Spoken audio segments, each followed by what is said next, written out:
ito pala isa sa mga sa mga pusher basher ni Diwata. Sir, ano ba masasabi mo sa mga pagbatak mo pagbabash mo kay kay Pambansang D? Huwag kang tatawa, sir.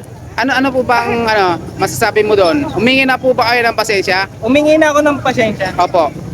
Yun yung mga araw na napagsaran niya ako ng bintana. Okay lang yan, tol. Okay lang. Busy kasi daw. Busy. Busy. Wow!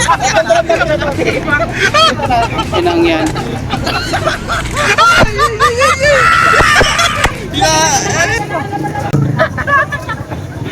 Hindi, maiba tayo, sir. Iniiba mo istorya kasi. Oo. Ikaw isa sa mga baser na panood ko yun totoo ba yung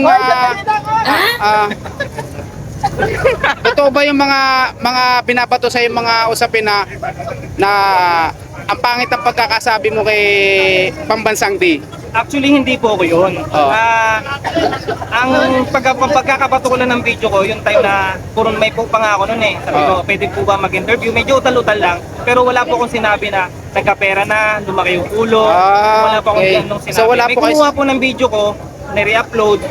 Tapos, ganun na yung pagkakasabi. Na. So, yun na yung dumating sa iba't ibang page na Diwata. So may iba ba kasing usapin na yung time na yun, nung gabi po na yun, naka-drugs daw kayo? Totoo ba yun?